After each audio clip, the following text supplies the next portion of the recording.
je demande aux États africains de favoriser la formation, et notamment la formation professionnalisante aussi, parce qu'il n'y a pas que la formation abstraite qui est une formation de valeur. Voilà, vous allez en France, il y a des boulangers qui sont meilleurs ouvriers de France.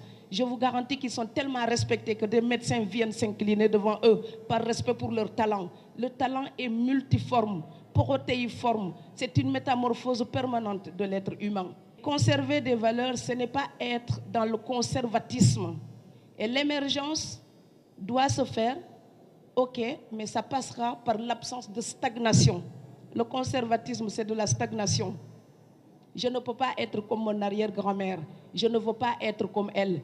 Je garde d'elle ce que je trouve nécessaire, humain, fondamental. Mais tout ce que je trouve chez Marguerite Yourcenar, je prends et j'ajoute. Parce que si vous ne prenez pas sur les autres cultures prendront chez vous pour s'enrichir encore davantage. Un écrivain appartient à tous ceux qui se donnent la peine de le lire. Voilà, Goethe n'a pas écrit que pour des Allemands. Et Victor Hugo n'a pas écrit que pour les Français. Quelqu'un peut être au bout du monde, vous voir raconter quelque chose sur la mort, sur l'amour, sur la famille et être touché. J'ai écrit un livre sur les Domujitle. J'ai des gens qui m'écrivent du Japon pour me dire à quel point ils se reconnaissent. Le Japon n'a rien à voir avec le Sénégal.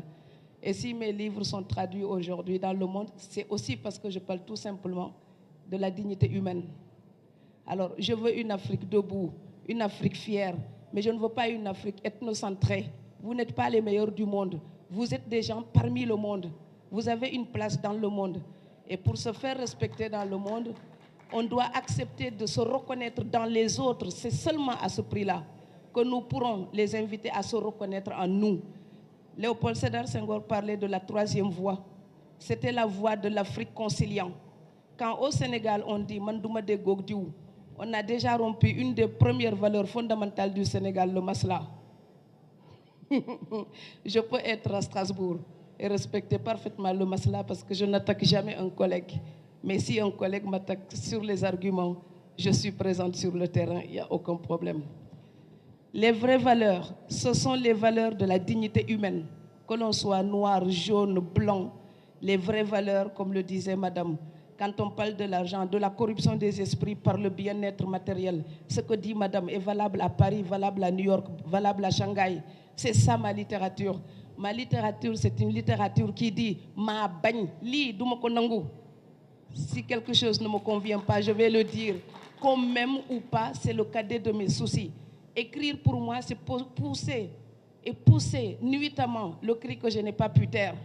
Si mon cri dérange quelqu'un, je suis désolée. Ce ne sont pas les mots qui décrivent la blessure qui sont violents. C'est la blessure qui est décrite elle-même, qui l'était déjà à l'origine. C'est pas le mot khessaou qui sent mauvais. C'est ce qui a précédé le mot khessaou. Et Benveniste disait que le mot chien ne meurt pas. Mais on sait ce qu'on entend quand on entend chien.